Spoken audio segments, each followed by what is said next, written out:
Let's talk about George Kittle.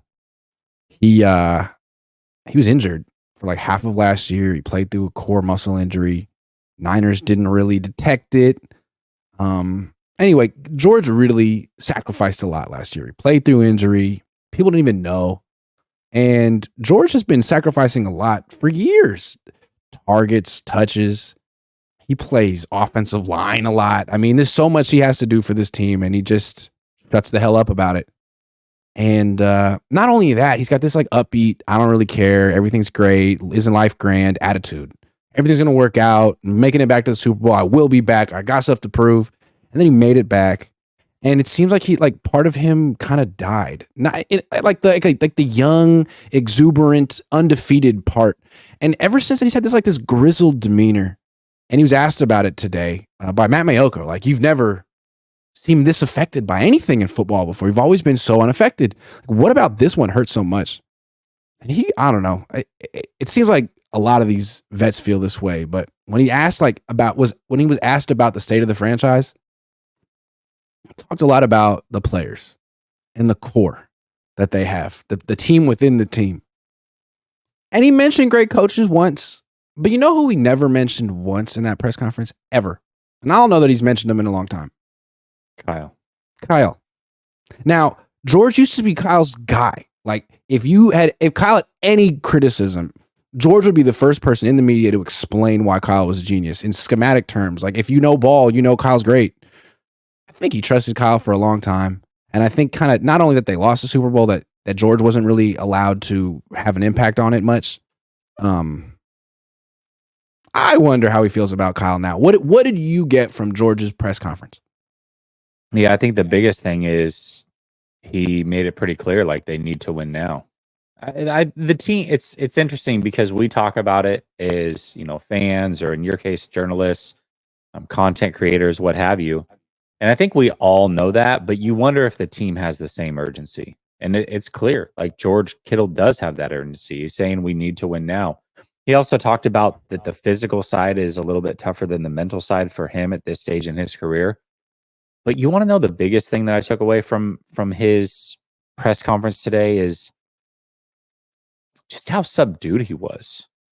I mean, I think you nailed it. It just there's something about his demeanor that is just, it's different. And maybe it'll change as they get to training camp. Maybe it's because he's rehabbing and he's frustrated with that and he's not able to be on the field. And once he's back, maybe he'll be okay. But right now, he came across very, very subdued and was just like, yeah, I'm enjoying waking up in life. I enjoy waking up knowing that my wife is healthy and that I get to play football, and I've got great teammates. And it's like he's focusing on like the little things to be happy about, because without those little things right now, be devastated. You can almost go into like a devastation or depressed mode over it. And he was talking about how he was like commiserating with Joe Staley and Garrett Selleck, who've been there and lost 2 Super Bowls. Like, he's in like a support group. Yeah. You know what I mean? 2-time Super Bowl losers anonymous. He goes to that and talks about things. With Joe Staley, stands up, "Hi, my name's George Kittle, and I've lost 2 Super Bowls." And everyone goes, the courage. Sorry, I don't mean to make light of it, but like, seriously, he's really what he's got grief, man. I get it. And it seems like it kind of has that attitude of a guy who's been let down by his mentor. Like, he's known Kyle since he was 23 years old.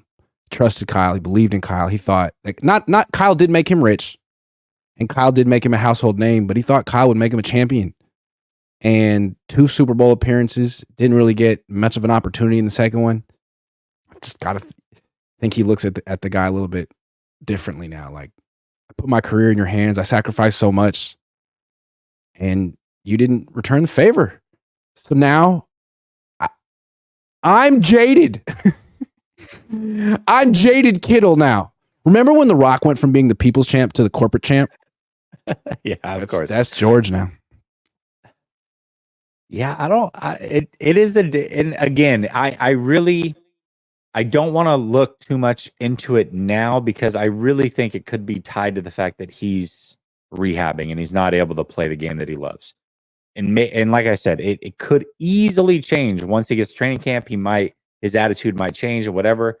But you've seen him like show frustration in the past, and it's been around the quarterback position. It's like, oh my, another quarterback question. Mm-hmm. But he's never had this demeanor where it's like, shucks, I'm just happy to be breathing. It's like, oh, okay. Like we went from like, we think we're the best team in the league to just, sure is nice to smell grass in the morning. Wow, that's a change in life. So we'll see how it changes, or if it does when he's able to play. But man, it is different. He used a metaphor that Chris Kasarik used, and I feel like a lot of the players and the people in the organization are using it. Said, yeah, you just got to climb the mountain again. And the way they say it, it sounds like daunting. Like, yeah, we did it. We just did it. We just finished like 3 months ago. We got to the peak. We got to the summit. Somehow we didn't get the trophy. We're all getting older. It's exhausting. Like I'm not ready to start doing this climb just yet. I'm going to watch OTAs. I'm just not ready emotionally, physically. That's the vibe I'm getting from the players. I call them the Cabo clique. They call themselves the core, the inner core of this team, which I think is kind of messed up. You're one team. You're not a team within a team. But the team within a team is talking about letting go of the past and trying to climb the mountain again. I don't know, man. I don't know. You almost have to. There's a mental side of this whole Brock Purdy thing that I really hadn't thought about until you were just talking, which is Brock Purdy's very young. He's made it to an NFC championship. He's made it to a Super Bowl. He doesn't know anything else. Like, right. For all we know, he could be thinking like, this is easy. Like I can do this every year. I'll definitely be back. But he's got a group of veterans that know that this is their last shot. You almost wonder how important his leadership truly is going to be this year, and his young vibrance of like this confidence that I know we can do it again, and how much that being the quarterback is going to have to kind of pull some of these veterans through at least the first couple weeks until they start winning again and feeling good about it. You know what I mean? I feel like the 2023 Niners had this unique aura because they could tell themselves going into last season, we've never been beaten when Brock Purdy and Christian McCaffrey are healthy. Like, we should have won the Super Bowl last year. The only reason we didn't is because one guy got hurt. And they're gonna stay healthy this year. If they stay healthy, we're gonna prove that we're the best team. And they did stay healthy, and they did go to the Super Bowl, and they lost. And so I think it's hard for them to say why they lost and to say what they can do differently. What could possibly go differently this year that would lead to a Super Bowl victory? What is it? You got Brock. You love Brock. You're not getting a better quarterback. That's the quarterback you want. You're not getting a better running back. You're not getting a better head coach. You're not getting a better tight end. You got Ricky Pearsall. That's who you got. And he might be great, but he's not helping you this year. So what are you going to do differently? Everyone's just a year older and a year more tired. I can understand why in late May, a lot of these 30-year-old players are like, yeah. I mean, it is a big difference, in who's showing up and who's not. And it is understandable why they're not going to be there. Question is how much does it impact them, if at all? We're going to find out. It's going to be fun this season.